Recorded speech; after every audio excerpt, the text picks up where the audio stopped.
Welcome back to Velshi and Rule. The impeachment inquiry is moving into its second week of public hearings, with testimony scheduled tomorrow from four key figures. Democrats are looking to these witnesses. By the way, there they are: Jennifer Williams, Alexander Vindman, Kurt Volker, and Tim Morrison. They're looking to these witnesses to strengthen their case as they move forward toward drafting articles of impeachment. Joining us now, Democratic Congressman from Washington State and member of the House Intelligence Committee, Denny Heck. Congressman, the president now saying via Twitter he may testify. We just spoke to a legal analyst who said she believes that when pigs fly. You are on the committee. Do you think you'll ever see the president? I think there are two chances, Slim and none, and Slim just left the room, Stephanie.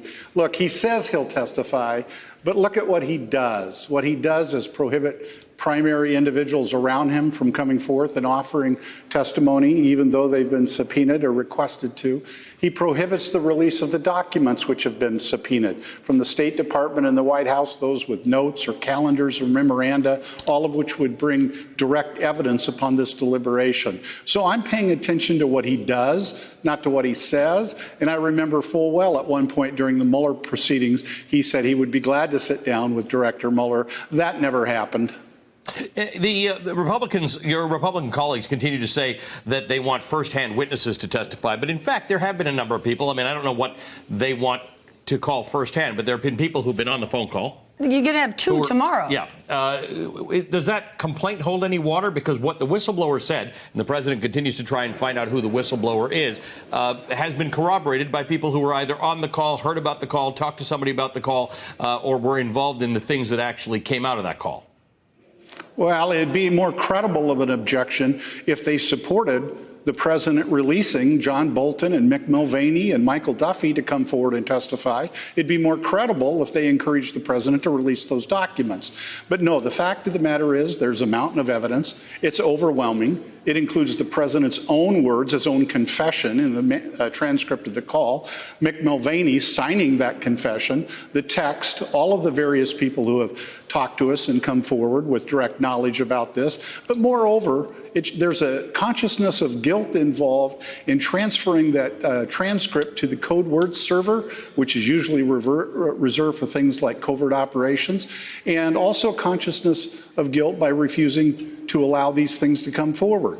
Then are you making any headway with the documents that you subpoenaed that the president said no way, or calling witnesses like a Mick Mulvaney or John Bolton? Anything changing on your end? Zip, zero, nada. With the Wall Street Journal reporting, Congressman, that Sondland emailed Mick Mulvaney and Rick Perry on July the 19th saying Zelensky, the Ukrainian president, was prepared to tell the president that he would open investigations into the Bidens and the so-called corruption in the 2016 election. Are those emails you can subpoena? We can, but there's not much hope that we're going to get them. Look, Ali, President Zelensky literally, not figuratively, literally had a gun at his head. Literally, right? Because if he were not able to receive the needed military assistance from the United States, which was appropriated by Congress and is the foreign policy of this country, to support that strategic ally, to fend off malign Russian intent and aggression. Remember, there's a shooting war in Ukraine going on, and those javelins were needed to protect the Ukrainians, and he knew he needed them. So he literally had a gun at his head. Secretary Mike Pompeo has not been willing to testify, but it has been reported he'll be making a public statement at 2:30. Does that public statement hold any water for you or your committee, seeing that statement won't be under oath? Well, it would hold more water if he came forward and testified and told us what he knew. He, too, was on that call, and he also had supervisory responsibility over Ambassador Taylor and Ambassador Yovanovitch, and was involved in these conversations evidently, and Ambassador Volker, I might add, and was involved in many of these conversations. So if he's, look, Stephanie, here's the deal. If they've got something that exonerates the president, they would be racing to the cars to drive down to the Capitol building and raise their right hand, if they had something. But they don't. That's why they're not coming forward under oath. That's why they're prohibiting all these other people from coming forward. So assuming they don't let these other people come forward, is Fiona Hill going to be the last witness we're going to hear from? Are you planning stuff for after Thanksgiving? What does the shape of these hearings look like to you? Well, we're going to take it as the truth emerges and as the facts are revealed. I can't tell you for certainty that it's going to be the end. I will tell you that there are going to be several people come forward this week that are going to be very interesting. In fact, I think they'll all be interesting. I'm especially looking forward to hearing from Colonel Vindman. Obviously, we're all looking forward to hearing from Ambassador Sondland.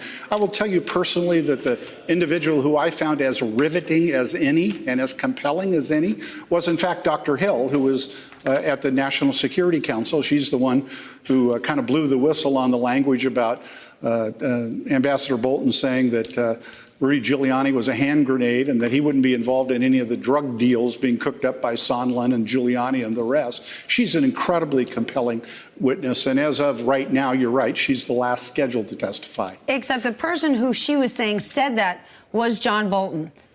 Any sign Yes. that I know John Bolton has said he will testify if a judge decides so. Any idea the timing on that? Well, we're not going to play rope-a-dope with Ambassador Bolton. I'd make a public plea to him right here and now to respond to the inner self in him, which is highly patriotic.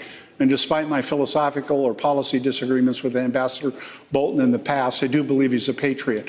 And I would ask for him to rise to the level of courage that Colonel Vindman, Tim Morrison, and Dr. Hill, all of whom worked for him, rose to when they agreed to come forward, when they put country before party, when, frankly, they put country before self-interest.